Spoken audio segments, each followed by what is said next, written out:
નમસ્કાર વિદ્યાર્થી મિત્રો, મજામાં હશો?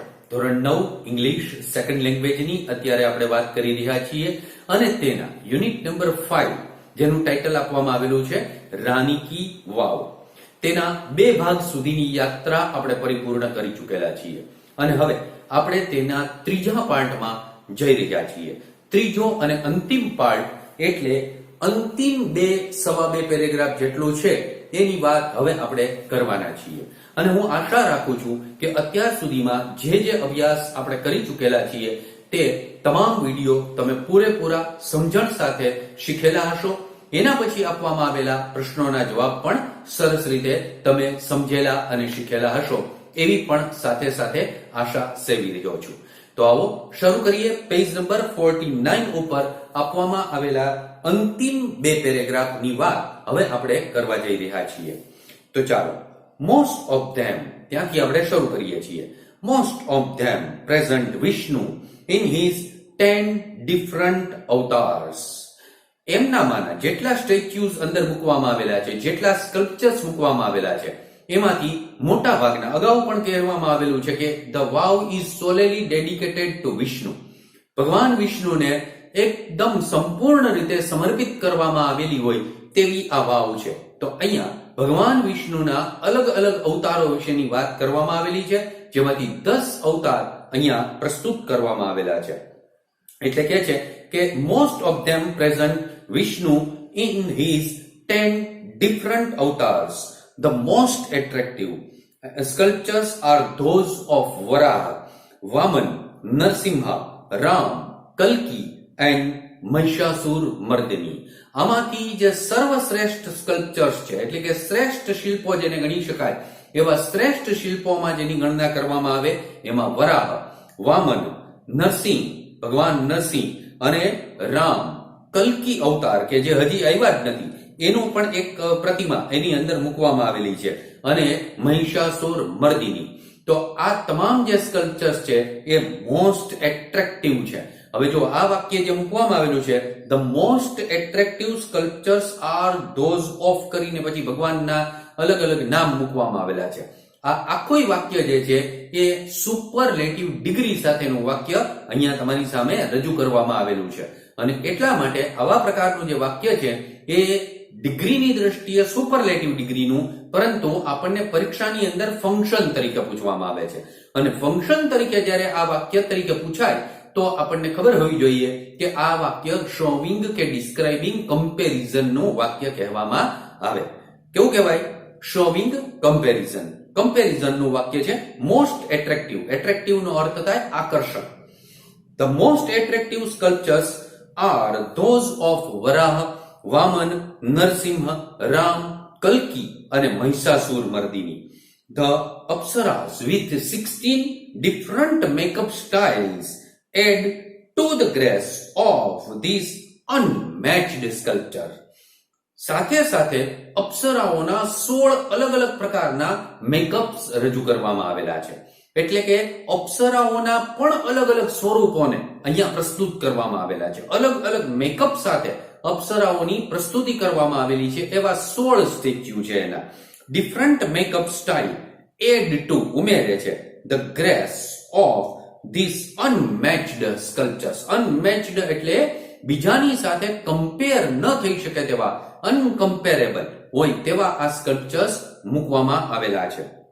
The stepwell also focuses on the holiness of water and its great significance in Indian culture. કેટલી સરસ મજાની વાત કરે છે કે ભારતની અંદર જે પાણીનું મૂલ્ય છે, મહત્વ દર્શાવવામાં આવેલું છે એને અહીંયા રજૂ કરવામાં આવેલું છે. સાથે સાથે પાણીની જે પવિત્રતા છે એને પણ અહીંયા પ્રસ્તુત કરવામાં આવેલી છે. અને આમ પણ વિજ્ઞાન પણ આપણને કે પ્રથમ જીવની જે ઉત્પત્તિ થયેલી હશે એ અચૂકપણે પાણીમાંથી થયેલી હશે અને એટલા માટે ભારતીય સંસ્કૃતિની અંદર પાણીનું એક અનન્ય અને બહુમૂલ્ય એવું મહત્વ રજૂ કરવામાં આવેલું છે. તો આ વાવ જે છે એ પણ એ જ વસ્તુની પ્રસ્તુતિ અહીંયા આપણી સમક્ષ કરે છે અને એટલે લખેલું છે કે the stepwell also focuses. Focus કરવું એટલે એના ઉપર ધ્યાન કેન્દ્રિત કરવું on the holiness of water. પાણીની પવિત્રતા and its great સિગ્નિફિકન્સ એટલે મહાત્મ્ય જેને કહેવામાં આવે, એ મહાત્મ્ય ઇન ઇન્ડિયન કલ્ચર, ભારતીય સંસ્કૃતિમાં પાણીનું જે અનન્ય મહાત્મ્ય છે એને અહીંયા રજૂ કરવા માટે આ વાવ એ પર્યાપ્ત છે. એની જ પ્રસ્તુતિ અહીંયા કરવામાં આવેલી છે. એટલે કે જળ છે ને એ જ ઈશ્વર છે, એની સાથે એનું કોમ્બિનેશન કરી દેવામાં આવેલું છે. અને એટલા માટે હિન્દુ સંસ્કૃતિની ઝાંખીની સાથે સાથે જળના દર્શન માણસ કરી શકે એટલા માટે આ બંને વસ્તુને અહીંયા સાથે મૂકવામાં આવેલી છે. ત્યાર પછી કહે છે the vav is the most developed, elaborate and ornamented example of submerged architecture. કેવી વાત કરે છે જુઓ કે the vav is the most developed, superlative degree સાથેની આ બીજી વાક્ય રચના તમારી સામે મૂકવામાં આવેલી છે કે આ જે વાવ છે ઇઝ ધ મોસ્ટ ડેવલપ્ડ, સૌથી વધારેમાં વધારે ડેવલપ થયેલી હોય તેવી, ઇલેબોરેટ અને વિભાજિત કરવામાં આવેલી હોય, વર્ણન કરવામાં આવેલું હોય, એન્ડ ઓર્નામેન્ટેડ અને એની અંદર પાછું આ શિલ્પો દ્વારા એની સુંદરતામાં ઉમેરો કરવામાં આવેલો છે. એટલે સુપરલેટિવ ડિગ્રી સાથે ત્રણ વસ્તુને રજૂ કરવામાં આવી. The vav is the most developed, સૌથી વધુ ડેવલપ થયેલી છે, સાથે સાથે ઇલેબોરેટ કરવામાં આવેલી છે, અલગ અલગ દેવી દેવતાઓ સાથે એનું વિભાજન કરવામાં આવેલું છે અને એનું વર્ણન કરવામાં આવેલું છે.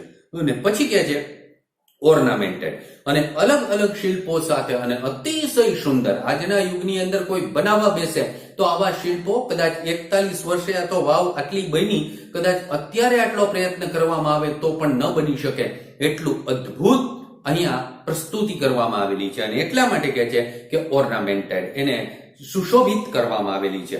Example of submerged architecture, architecture એટલે સ્થાપત્ય. પાણીની સાથે આ તમામ વસ્તુને સાંકળી લેવામાં આવેલી છે. ભારતીય સંસ્કૃતિને, દેવી દેવતાઓને, ધર્મને, તમામ વસ્તુને એકબીજાની સાથે સબમર્જ કરી અને પાણીની સાથે આ મૂકવામાં આવેલા છે આ એક જ સ્થાન ઉપર. અને એટલા માટે આ વાક્ય પણ હવે તમને પહેલા કહી દીધું કે સુપરલેટિવ ડિગ્રીનું વાક્ય છે, એટલે હવે તમને એ વસ્તુ સમજાઈ જાય કે આ વાક્ય પણ શોવિંગ કે ડિસ્ક્રાઇબિંગ કમ્પેરિઝનની વાક્ય રચના કહેવામાં આવે. તો હવે એ સમજાઈ જવું જોઈએ. મોસ્ટ ડેવલપ્ડ એટલે મોસ્ટ સુપરલેટિવ ડિગ્રીને પ્રસ્તુત કરતો શબ્દ છે એટલા માટે. તો most developed, elaborate and ornamented example of submerged architecture.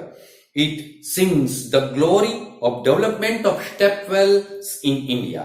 ભારતની અંદર જે સ્ટેપવેલ્સ એટલે કે વાવ કેટલા અંશે ડેવલપ થયેલી હતી, કેટલા આમ ઊંડાણપૂર્વક એની અંદર કામ કરવામાં આવેલું હશે એનું આ બેનમૂન સ્થાપત્ય રજૂ કરવામાં આવેલું છે. તો હકીકતે લખ્યું એને શું? ઇટ સિંગ્સ, ગાય છે. હકીકતે ગાતી નથી. કઈ વાવ પોતે કોઈ વસ્તુની ગાયન રજૂ ન કરતું હોય, પરંતુ એના દ્વારા આપણી સમક્ષ એક નવતર ભાવ પ્રગટ કરવાનો પ્રયત્ન કરવામાં આવેલો છે. કારણ કે એના દ્વારા આપણે જ્યારે એના દર્શન કરીએ છીએ ત્યારે જળની સાથે તમામ સંસ્કૃતિનો, એ યુગ પ્રમાણેની સંસ્કૃતિની પ્રસ્તુતિ એના દ્વારા રજૂ કરવામાં આવે છે. અને એટલે પ્રતિકાત્મક રીતે એને એમ લખેલું છે કે ઇટ સિંગ્સ ધ ગ્લોરી એટલે પ્રતિષ્ઠા, કીર્તિ of development of stepwells in India. This wow is large and complex type of stepwell. વિશાળ છે. અગાઉ આપણને એના માપ આપી દેવામાં આવેલા છે. તો એવી વિશાળ પ્રકારની આ વાવ છે અને એક કોમ્પ્લેક્સ છે. અત્યારે જેમ આમ હાઇટમાં કોમ્પ્લેક્સ બનાવવામાં આવે, પહેલા માળ ઉપર આ, બીજા માળ ઉપર આ, ત્રીજા માળ ઉપર આ, એમ આ બધું પાછું ભૂગર્ભની અંદર, જમીનની અંદર આવું કોમ્પ્લેક્સ બનાવવામાં આવેલું છે. એટલે કે એક સંકુલ પ્રકારની રચના સાથે આ વાવ બનાવવામાં આવેલી છે. એટલે અલગ છે. અને ત્યાં જઈને ઉભા રહીએ અને વિચાર કરીએ કે 1000 વર્ષ પૂર્વેના આ સ્થાપત્યમાં હું ક્યાં, તો આપણું કાંઈ ન આવે. આપણને લાગવા માંડે કે આપણે તો તુચ્છ લોકો છીએ, એવી અનુભૂતિ આપણને કરાવે. અને આપણા તમામ સ્થાપત્યો ભારતભરની અંદર, તમે લાલ કિલ્લાની અંદર આટા મારતા હો કે પછી તાજમહાલ જોતા હો કે કુતુબુદ્દીન ઐબકે બનાવેલા કુતુબ મિનારની સામે ઉભા હો, તો આપણને આપણી નાનપની અનુભૂતિ કરાવે છે આ તમામ સ્થાપત્ય. તો એવું આ એક હિન્દુ સ્થાપત્ય છે. આપણા રાજસ્થાનના કિલ્લાઓ જોવા જાવ, આજે કોઈ ઈચ્છે કે આવું મારે બનાવવું છે, કોઈની તાકાત નથી કે આવું બની જાય. તો એ જમાનામાં એ જે આર્કિટેક્ચરનો ઉદય થયેલો હતો અને એનો જે વિકાસ થયેલો હતો એ કાબિલે દાદ હતો. આજે આપણે આપણે એક દિવાલ કરેલી હોય સીધી નથી કરી શકતા આપણે દિવાલ, એની અંદર એ જોવો તો પહેલેથી શરૂ કર્યું હોય 10મા ફૂટે આવી જાવ તો ત્યાં અડધા ઇંચની ખામી આવે અથવા તો ત્રાસ દેખાતો હોય. તો આટલું સ્થાપત્ય અત્યારે 21મી સદીમાં આપણે જીવીએ છીએ ત્યારે જો નથી કરી શકતા, તો અત્યારે હવે કોઈ આવા સ્થાપત્ય કરવા બેસે તો એ શક્ય નથી. આપણી કોઈ ત્રેવડ નથી, આપણી ન્યૂનતા ને આ તમામ સ્થાપત્યો એક્ચ્યુઅલી અભિવ્યક્ત કરે છે. એ ત્યાં જઈને ઉભા રહ્યો અને આમ દિલથી જોવો આ તમામ સ્થાપત્યો, તો તમને ખબર પડે, ત્યાં સુધી ન ખબર પડે. એટલે sings the glory of development of stepwell in India. This vow is large and complex type of stepwell. It has ornamented panels. એની અંદર જે પેનલ્સ બનાવવામાં આવેલી છે એ પણ સુશોભિત કરવામાં આવેલી છે ઓફ સ્કલ્પચર્સ. અને આમ આખું તમે આમ જોવો છો બેકગ્રાઉન્ડ ની અંદર, તમને અત્યારે મેં એટલા માટે એ પ્રકારનો વિડીયો પાછળ મૂકેલો છે કે તમે કદાચ ત્યાં જઈ શકો કે ન જઈ શકો, જાઓ તો ક્યારે જાઓ ખબર નથી, પણ અત્યારે તમે અહીંયા બેઠા બેઠા એના સારી રીતે દર્શન કરી શકો. એટલે 3 પાર્ટની અંદર મેં બેકગ્રાઉન્ડની અંદર રાણી કી વાવ ને તમારી સમક્ષ રજૂ કરવાનો પ્રયત્ન કરેલો છે કે ખાલી જોવો તો પણ તમને એમ થશે કે આ કેટલું સ્થાપત્ય આ લોકોએ એ યુગની અંદર આવું કેવી રીતના બનાવી શકેલા હશે, કેટલી ધીરજ, કેટલું ધીરજપૂર્વકનું કામ અને ઝીણું કામ એ લોકોએ કાંતેલું હશે. એટલે it lay buried under the mud due to the flood first. સૌથી પહેલા વહેલા એમ કે છે ટુ લે બરીડ એટલે દટાઈ જવું. સૌથી પહેલા વહેલા એ દટાઈ ગયેલી હતી. એની અંદર જે પૂર આવ્યા, એ જે વિસ્તારમાં ત્યાં પૂર આવ્યા, પૂરને કારણે એની અંદર બધો કાંપ જે છે એ ભરાઈ ગયો. It lay buried under the mud, ગારો આવ્યો, એની અંદર દટાઈ ગયો. Due to flood first. Due to સાથેની વાક્ય રચના મૂકવામાં આવેલી છે. ડ્યુ ટુ એ બીકોઝ ને રજૂ કરે, બીકોઝ ઓફ ને રજૂ કરે. અને અગાઉ પણ આવા કેટલાક વાક્યો આવી ગયેલા છે કે બીકોઝ ઓફ સાથેની વાક્ય રચના એ કારણને રજૂ કરતી વાક્ય રચના કહેવાય, અને આ ડ્યુ ટુ વાળી વાક્ય રચના પણ કારણને રજૂ કરતી વાક્ય રચના કહેવાય. અને એટલા માટે ફંક્શનની દ્રષ્ટિએ આવા પ્રકારનું વાક્ય એ શોવિંગ રીઝન સાથેની વાક્ય રચના કહેવામાં આવે. શોવિંગ રીઝનનું વાક્ય કહેવાય આ.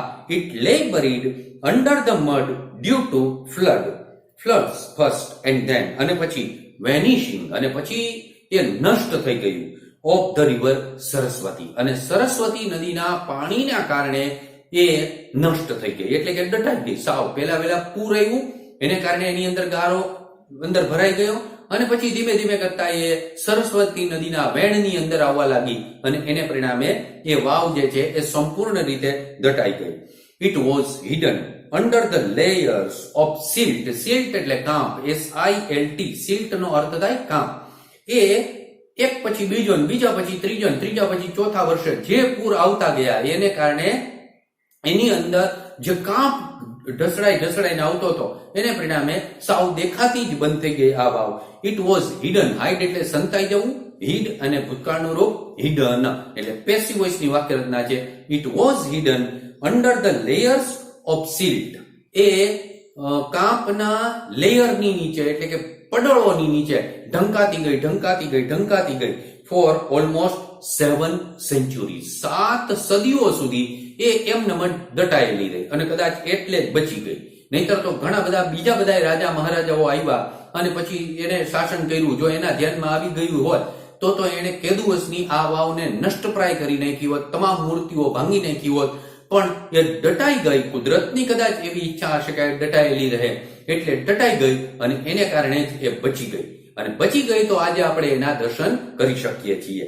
તો the archaeological survey of India, જેને ટૂંકમાં ASI તરીકે ઓળખવામાં આવે છે, એ archaeological survey of India took a great care to preserve this structure.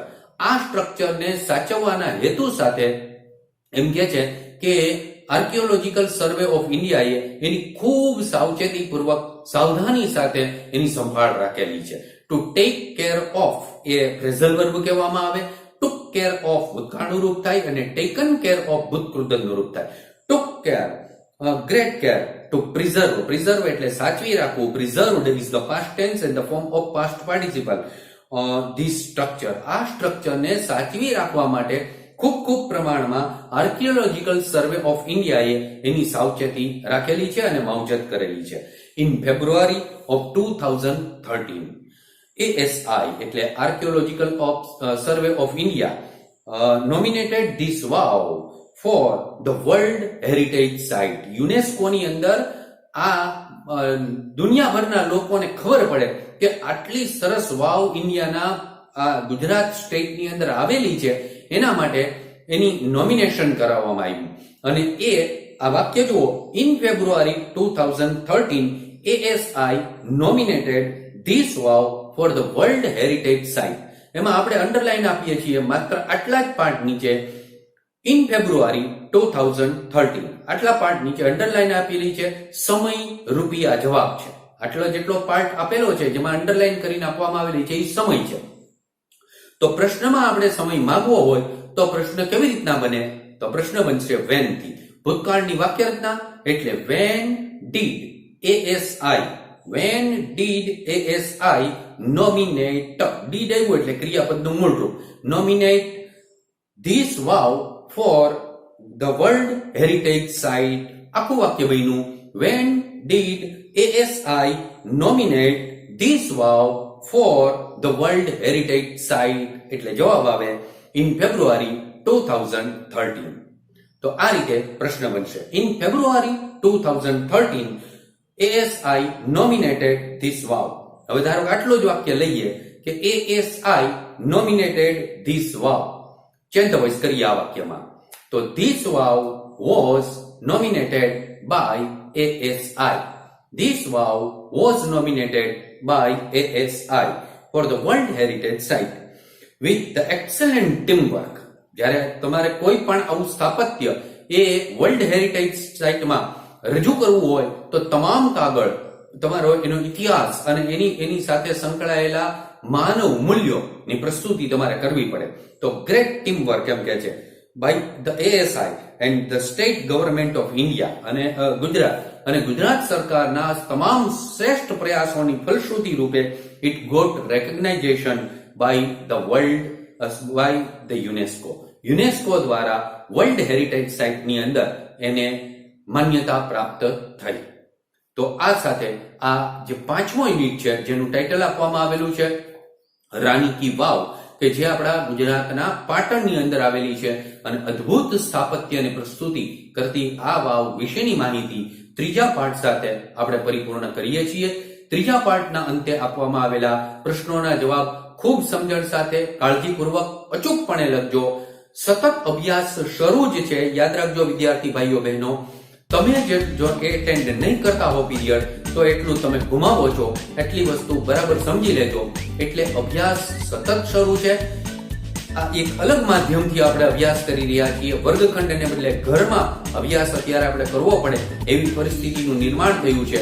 તો પણ આપણે ખૂબ નિષ્ઠા સાથે સતત મતતા રહીએ તેવી સર્વે કોઈને શુભકામનાઓ. તમામ વિદ્યાર્થીઓને ઓલ ધ બેસ્ટ.